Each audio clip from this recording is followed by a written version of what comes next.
Is that shady? Sorry if it is. Not that I'm gonna get monetized. I don't know if like memes are a good weight to decide your Enneagram. Guys, I think the weather knows that I'm not an Enneagram 1. Hey y'all, my name is Mira. Welcome back to my channel. Today I am so excited because we are starting a brand new video series called ENNEAREADS. This video series is going to be based on each of the 9 different Enneagram types. And if you don't know what the Enneagram test is, it is basically a personality test where you can identify your different strengths, weaknesses, and your greatest fears, and you are assigned one of 9 different personality types.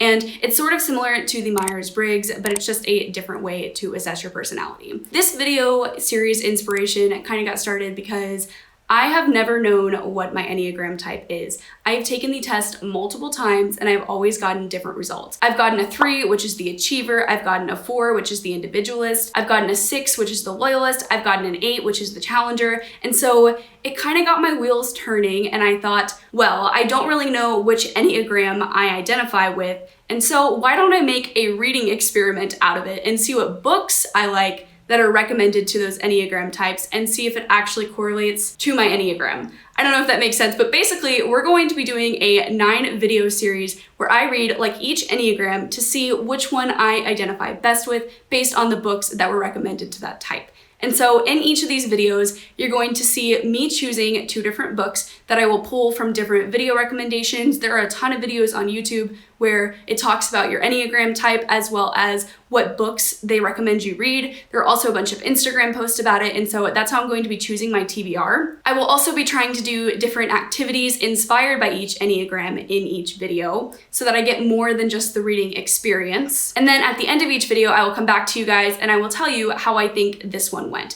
So do I identify to that specific Enneagram based off the books that I read? And then at the very end of all 9 of these videos, I will tell you guys which Enneagram I identify the most with based on the books that I read. Does that make sense? I hope that makes sense. Before we also get started into this specific video, I do want to mention that 3 of my lovely booktube friends are also doing Enneagram inspired videos. Reagan from Riri Reads, MG from MG's Library, and Naima from Naima's Reads. So I will link all of their videos down in the description for you to go check out after you watch this one. They are not doing video series, I am just a little bit extra, so I decided to do 9 videos instead of just 1. So because this is a video series, we're going to be starting off with Enneagram type 1, the reformer, or the perfectionist. And just to give you guys a little bit of a summary as to what the Enneagram type 1 is, I will read something that I got off the internet. Ones are a body-based type with an emphasis on personal integrity and self-control. Their attention goes towards seeing and correcting what is wrong and doing the right thing. I don't know if I personally agree with this for myself. Like I said before, I actually got 4 different Enneagram types, but I do see myself in this Enneagram. I do think that I have some personal integrity. Do I think I have self-control? No, I don't think I really relate to that aspect. I do always think that I try and fight for what's right and fight against what's wrong. So I think that the Enneagram type 1 could be something that I really identify with, but we're going to really put this to the test when I actually do the reading and the activities for this Enneagram. And I also want to just mention before we start looking at the TBR that I actually looked up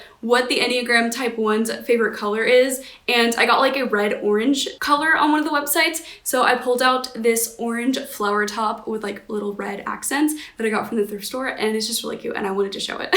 Okay, so now let's go look at different book recommendation videos and see what I'm gonna be reading. All right, so I think I'm just gonna go with the first video I see. Type 1 is the perfectionist, and you are kind of driven by your body, so that falls into that body category, and it's called the perfectionist. So you are driven by your desire to do things right. You think of the greater good. You want to try and understand humanity. You're responsible and you're serious, and you seek to always improve your life and achieve like a perfectionist mentality. So the book recommendation I would give to type 1 is The Immortalists by Chloe Benjamin. I thought long and hard about each of these recommendations, but the thing about The Immortalists, which is a book about 4 siblings who go to a fortune teller, and the fortune teller tells each of the siblings the day that they are going to die. And so the book is split into 4, and you get each of the siblings and their lives and how they lead them up to that point. And I think this is a really great fiction book for kind of exploring humanity and the fragility of life. Okay, so she said The Immortalist is what she would recommend for the type 1. So I'm going to see if they have that at the library, and I'm also going to add it to a list, and we're going to go through a bunch more recommendations and see if there's any more that pique my interest. My first recommendation for Enneagram type 1s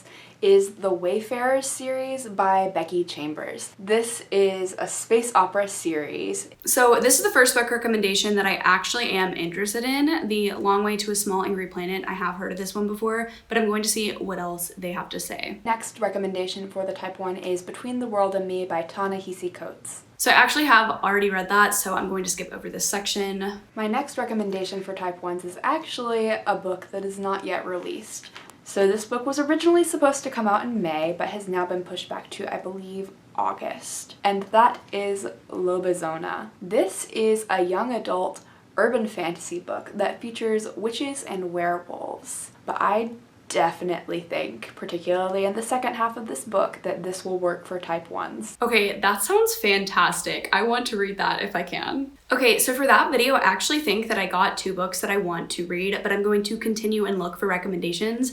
But at least I know that I have 2 that I am interested in. So the last few that I have to go to are all from Instagram, and so I'll just put the photos on the screen. But the first one says, Such a Fun Age, To Kill a Mockingbird, The Pearl Woman Other, Midnight in the Garden of Good and Evil, The Reader, Putney, Bel Canto, The Light Between Oceans and Blindness. And then we have Grace Not Perfection. So I don't really have interest in reading any of these from the Instagram. I think maybe Girl, Woman, Other, but I don't know if I want to read that right now. So it looks like the 3 that I am most interested in reading for this reading vlog are The Immortalist, The Long Way to a Small Angry Planet, and Lobezona. Alright guys, so the library actually had all 3 of those books, so I am going to go pick them up once they're available, and then I will talk to you guys as I start reading these books. I hope you guys are excited about this new series on my channel. I certainly am, and I'll see you guys in just a second. Hi guys, so I have started reading for this vlog. I started The Immortalist, and it's weird. I'm not quite halfway, but I'll tell you guys about it in just a little bit.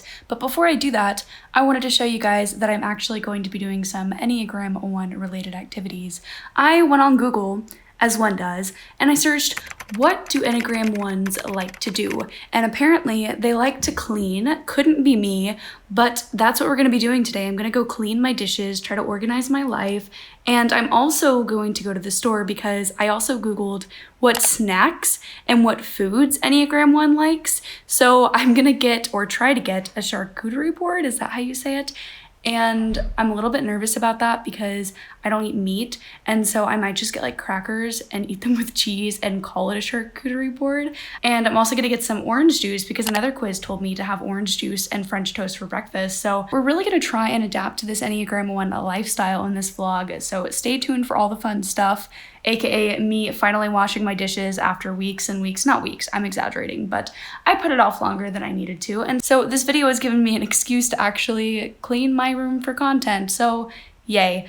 I am gonna go clean now, and I'll show you guys that, and get my charcuterie board, get my snacks, get all the Enneagram 1 related things, and then I'll talk to you guys about my first book in just a little bit. So a little bit of a preface before we start doing this. I live in a dorm room, and that means I have to do my dishes in my bathroom sink. Gross? Maybe, but we're on the struggle bus, okay?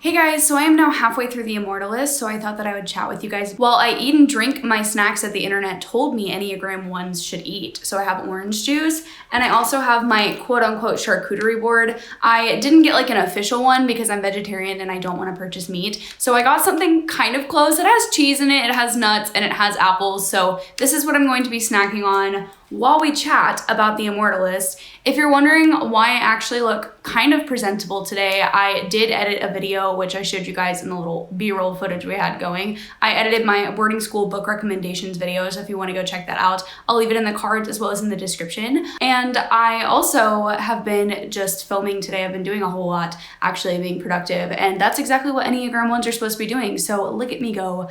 I am the pinnacle of an Enneagram 1 in this video. I'm so proud of myself.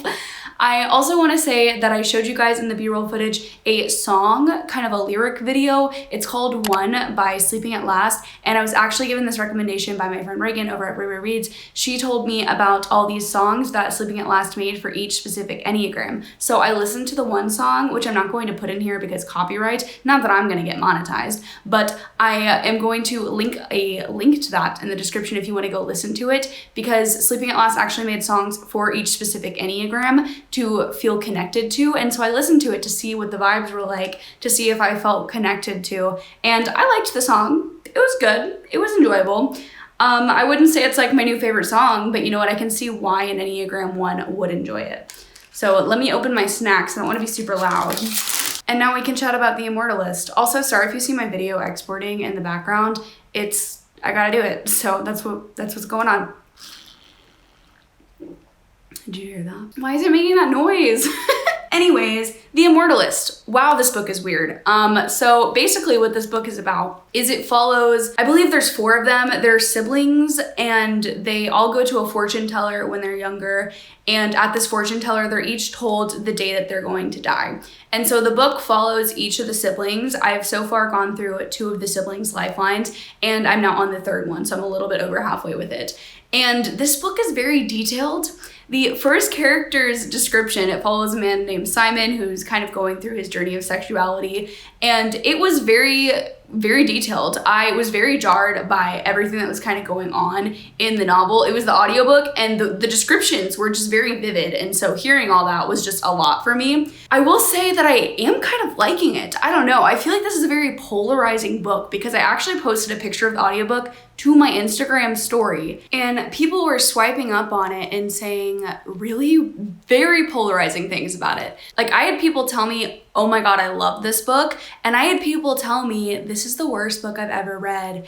And I'm so shocked because before this video, I had never heard about this book. And to hear all these people have been reading it and it's so divisive is terrifying. I can see why people don't like it already because it's very weird. And I'm kind of here for it, honestly. I mean, at first it was very, very interesting to hear on my audiobook. I don't know, I just really do enjoy the concept. I think that this is the better version of They Both Die at the End by Adam Silvera. Is that shady? Sorry if it is. I just don't really know how to feel about it yet because I feel like people don't like it because of maybe something that happens at the end. And so I'm just scared. Like, I don't know how it's gonna end. And so I'm trying to keep an open mind with it, but like, I don't know where this book is going. I mean, I think I know where it's going. I think everyone's gonna die because that's the whole point of the story. I don't know why I'm so gripped by it. Like, I literally am enjoying listening to the audiobook, and I think it's just such an interesting premise. I don't really like any of the characters though. Like, I don't feel attached to them, and so if they're gonna die, like, why should I care? Like, why should I give a single crap about these people? I don't know. I really don't know. I wish that the internet had told me to buy apple juice instead because I'm not really interested in orange juice. It's fine, but now I have 6 cartons of this and I have to drink them all because I paid for them. So I'm hoping Enneagram 2 will tell me to drink apple juice because I'd much prefer to drink that. Or like a nice lemonade. I don't know why I'm mad at the internet for telling me to eat these. I didn't have to, but here I am being extra.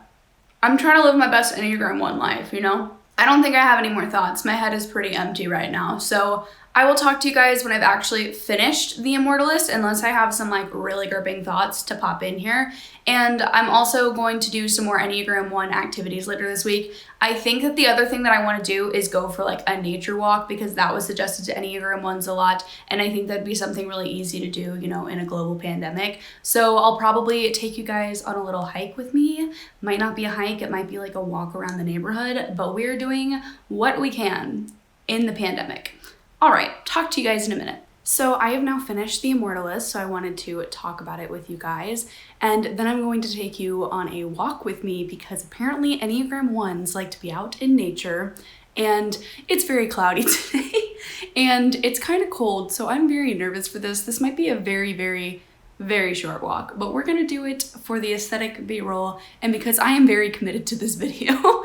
So first and foremost, let's talk about The Immortalist. I think I'm going to give this 2 stars. And it wasn't overly terrible, but I really just didn't care about it. And basically what this book follows is 4 siblings who go to a fortune teller when they're younger, and they're told the day that they're going to die. And so they live with this knowledge of when they're going to die. And so it kind of explores the concept of, if you know the date of your death, does that change how you live? And it's interesting in theory, but I kind of got bored sort of in the 60% mark. It just started off really bizarrely because the book was very descriptive and it didn't shy away from a lot of things. Also, side note, lots of trigger warnings for this book. Didn't really know how to feel the first half of the book, and then I just found myself not caring because it was just so out of my comfort zone and different. And it's not that it's a bad book. I say that if you're interested in this, definitely still give it a chance. But I think that the execution of the story is why I didn't like it, because it follows all 4 siblings throughout their lifetime. And so you're following each sibling for about a quarter of the book. And I just didn't feel like this was an effective way to get to know our characters. And so by the time we kind of go through their entire life, I just didn't really feel invested. I didn't really feel like I knew these people. And so when they ended up, actually dying, I was just not overly emotionally invested in it. And that's really a shame because I feel like this book could have really packed a punch for me. And it did in some aspects because there are a lot of really heavy things that happen. But overall, it was a cool concept, poor execution. I'm glad I read it to form my own opinion about it. And I think that, again, if you're interested in it, you should read it to form your own opinion about it. But it's just going to be a miss for me.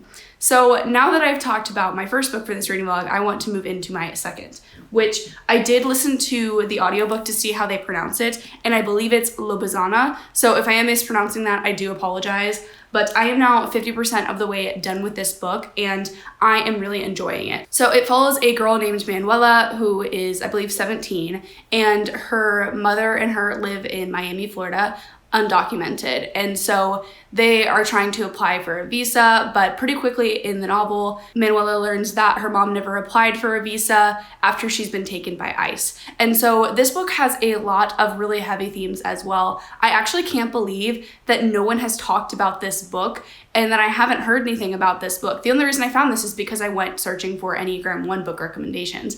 I am really enjoying this, and I think that this is one you should have on your radar. So if you do like young adult fantasy books, I would definitely pick this one up. It has werewolves and witches and lots of magical creatures, and so far I am really, really liking it. I don't think I'm gonna give this one 5 stars at this moment because it's sort of just a little bit all over the place for me. I think that the themes are really important. I just don't love the writing style and how the author is conveying those messages because I feel like it just bounces around from one thing to another and I don't have time to breathe and let things really sink in. So that's my biggest grievance with this book so far. I think that this has potential to be a 3 to 4 star book for me, which is pretty positive. So again, if you haven't heard of this book, go add it to your TBR, go check it out, because this is one that even if I'm not going to immensely enjoy, I don't think I'm gonna favorite it or anything. This does have a lot of potential for me to enjoy it and a lot of potential to impact a lot of readers. So go add this one to your TBR if you haven't yet. So now that we've talked about my first book and my first impressions of my second, I thought that it would be really fun before we go on my walk to look at Enneagram 1 memes and see if they resonate with me. So if you don't know, there's a bunch of Instagram accounts and Twitter accounts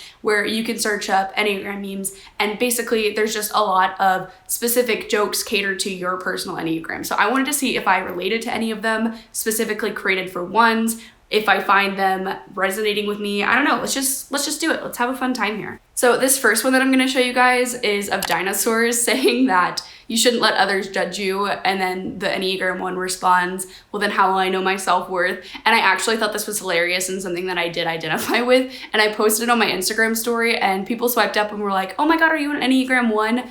No, I'm not. I'm not sure yet. I'm sorry if I lied to you. I just had to keep this video under wraps. I just thought that this one was hilarious. I love the little dinosaurs. This one's also pretty funny. It says, type 1s at their friends. Somebody's got to be this group's moral compass. And I definitely don't think that I'm the group's moral compass, but I do feel like I have an internal moral compass. I'm never gonna tell someone what to do, but I do have my own morals that I like to stick to and adhere by. Okay, I'm laughing at all of these. Maybe I am an Enneagram 1. This one says, type 1 feels my conscience riddled with guilt, period. And this one is also me. Wow. This is hilarious. I don't know if these are like all just relatable to everyone, but I do feel seen by these memes so far, because this one says, when someone switches up well thought out plans on type 1s at the last minute, and the response is, because we're chasing waterfalls, we got to stick to the rivers and lakes that we're used to.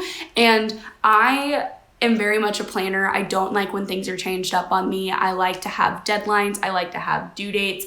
And if someone makes plans with me and they change them, I get very sad. I might not get like upset with them, but I'm like, I thought we were gonna do this at this specific time and I made specific plans to do it. So whenever things get changed for me, it's not my favorite thing in the world. There's a lot of them also about like changing the rules and like using improper grammar, which like I'm never gonna get upset with someone over that, but it is funny to see. And there's also just a lot about like decision making and talking to your inner critic, which I can definitely relate to. I feel like I'm a very critical person of myself and I always feel like I'm doing something wrong. And so that is something I definitely identify with the Enneagram 1, but that was super fun to look at all these memes and see if I actually find myself in them, because I definitely did for like 80% of them. I would say that I strongly resonated with them. I don't know if like memes are a good weight to decide your Enneagram, but I think that it's definitely a factor that you can consider. So now that we've talked about all these memes and how I connect to them, we are gonna go on a walk because apparently Enneagram 1s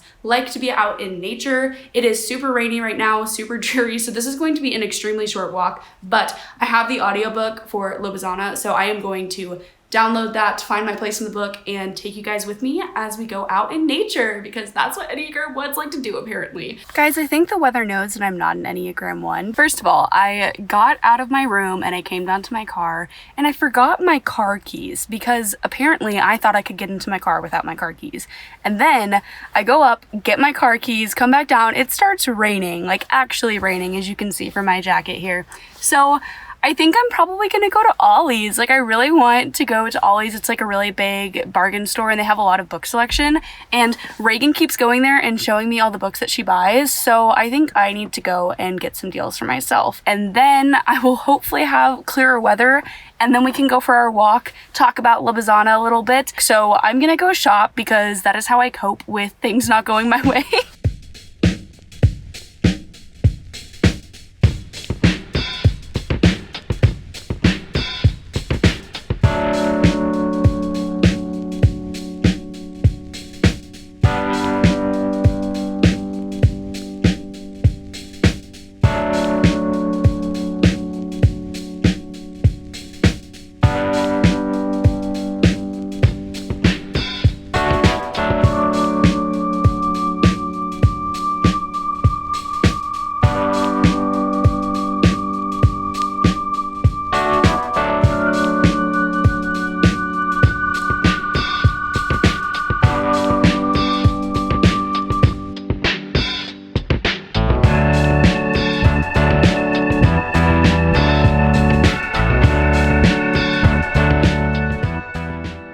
So as you guys just saw, I went to Ollie's, I went on my walk, and so I thought I would talk about everything that I did yesterday. First and foremost, I'm gonna show you guys what I got from Ollie's. I will be doing another book haul at some point, so I'm not gonna get into summaries, but I just thought that I wouldn't tease you guys. I would actually show you guys what I found. First of all, I got The Breakdown by B.A. Paris for $3. Then I got Long Way Down for $3. And I also got Watching You by Lisa Jewell for $4. What a steal. And this is the one I'm probably the most excited about, even though I've never read a Ruth Ware, but I got The Death of Miss Westaway for $4 as well. And I didn't vlog this because I was very ashamed of myself, but when I was driving to the park / neighborhood that I went on a walk in, I saw a half price books. And so of course, I had to stop at said half price books. And I am so glad I did, because I found this edition of A Man Called Uwe by Frederick Bachman, because I've never seen this before, and so I had to buy it. And also I don't own A Man Called Uwe, so this was the last Frederick Bachman book that I needed beside his nonfiction one. So I'm so glad that I picked it up, because now I have all of them that I would like, and I have a really cool edition of it. So how could I say no? I couldn't. So that was my little Ollie's / accidental half price books haul. And now I want to talk to you guys about my walk that I went on and all the activities that I did this week, what I thought of the books, how this relates to Enneagram 1, am I an Enneagram 1? We are going to go through all the deep questions. First, let's talk about the second book that I read for this reading vlog, Lobizona, and I really enjoyed this book. I think I'm going to give it a 3.75 out of 5 stars, and there's a couple reasons why it's not a perfect 5-star read for me. And like I mentioned before, I did just have some problems with the writings and the mechanics. I didn't necessarily feel that the writing flowed. I also want to say that I wasn't overly invested in any of the characters except for Manu, because I just didn't feel like that they were super fleshed out. Maybe this is because I jumped around from the audiobook to the physical book, so take my opinion with a grain of salt. But I really did feel connected to Manu. I thought that her character was so well done, and I really do think that her character speaks to an Enneagram 1. I really did enjoy this book for the main character as well as the plot. I thought that there were a lot of really important topics discussed, such as immigration and identity. I really liked that theme as well. So if you like urban fantasies and if you like books with very topical things in them, definitely go add Lobizona to your TBR. I want to talk about specifically why I think that these two books that I read for this reading vlog were recommended to Enneagram 1s first of all. So we'll just go into Lobizona first because I just finished this one. I think that this book is really a perfect fit for an Enneagram 1. Do I think that I'm an Enneagram 1 after reading this? I don't know, perhaps. We're gonna find out with the rest of the books in this reading vlog series, but why I think this is such a great book for Enneagram 1s is because Enneagram 1s are constantly seen as advocates and people with heavy moral compasses, and in this book, I really do think that Manu is an advocate. I really think that she has a strong moral compass and a strong belief of what is wrong and what is right, and she is willing to fight for it. So this definitely does fit an Enneagram 1 very, very well. There's also a lot of discussion about gender norms and defying them and shattering just conventions in general. So I think that an Enneagram 1 would really appreciate all those themes in this book. I also want to talk about the Immortalist and why I think that was recommended to the Enneagram 1. I do agree that this is a good book for an Enneagram 1, but it kind of reinforces this idea to me that maybe I'm not an Enneagram 1, if that makes sense. So the Immortalist kind of discusses life and human fragility and what it means to know the date of your death. Like, will that affect how you live? And so I think that these are questions that an Enneagram 1 might constantly wonder, but I don't know if that necessarily lines up with my personal interest. And it doesn't have to be reflective of all Enneagram 1s. It's just something that I noticed. Enneagram 1s are known as the reformer, meaning they kind of have a sense of pride and want to constantly reform themselves and to better themselves because they are a perfectionist. So I can definitely see why the Immortalist is a good fit for the type 1, for the reformer, because this very much has a sense of mission in the book. The reformer has a sense of mission and the Immortalist has a sense of mission. I hope you guys are kind of following what I'm saying, but I think that in the Immortalist, all 4 siblings are very much centered around this mission of living their life to their fullest and thinking about the day that they're gonna die and how that impacts how they're going to live. So they have this sense of mission to live the life that they have to the best of their ability. So I can see why this book was recommended to an Enneagram 1. I don't think it's a perfect recommendation. I think that there are flaws within this, but I do see that an Enneagram 1 could really enjoy this. But out of the 2 that I read, I do think that Lobizona is a better recommendation for an Enneagram 1. So if you're a 1 and you're looking for a recommendation, I would pick up this over the Immortalist, but I do think that they're both really well catered to your Enneagram type. So now that we've talked about the books and how I feel they reflect the Enneagram 1 experience, I'm going to talk about some of the activities that I did. Do I think that they reflect my lifestyle? Do I think that an Enneagram 1 is really my fit? I don't think I necessarily enjoyed all the activities that I did. I went on a walk, I looked at Enneagram 1 memes, which I really did enjoy. I also cleaned, which is definitely not my thing, but I think that all these things that I did were really impactful for helping me kind of reduce my stress and to just kind of take a breather for a minute, which I really appreciated. So these might not be things that I necessarily go out of my way to do, but I am really happy that I did all these activities during this week because it kind of gave me just a chance to reflect and to think and take a step back, which was really, really nice. I also ate my charcuterie board, my orange juice, I had my Enneagram snacks, which are definitely not things that I lean towards, but you know what, we're all for trying new things on this channel. Based on my entire experience throughout this vlog, I am not going to write off that I am not an Enneagram 1. I think that there is potential for me to be an Enneagram 1 based on just the general description of the Enneagram, what their qualities are, what their strengths and weaknesses are. I really do identify with a lot of their qualities, but I don't think that it's the Enneagram that fits me the best. And so throughout this reading vlog series, you're going to see me reading like each of the 9 Enneagrams, and hopefully I'll find one that really, really resonates with me, which is the ultimate goal of this series. So if you haven't subscribed to my channel yet, do that down below because you don't want to miss my next Enneagram video. I am going to be reading like an Enneagram 2 in about a month at the end of December. So stay tuned for that if you're interested in this series. And I'm just so excited to continue and find out what my Enneagram is because I don't think that it's a 1, and I'm excited to see which one it's going to be. I think that I'm going to either be a 3 or a 4 or a 6 or an 8. That's really not helpful, but I am just so excited to continue this series and to find out which Enneagram I actually am. So again, go ahead and subscribe to my channel down below if you haven't yet. Also, like this video if you liked it. It would really support me and my channel. I also have my Instagram, Twitter, and my Amazon wishlist all linked down below in the description if you're interested in supporting me on other platforms. And also go ahead and check out Reagan, Mary Grace's, and Naima's videos that we all did for this collaboration. We all did Enneagram related videos, and we would love for you to check them all out. That is all for this video today. I will see you guys in the next one. Bye!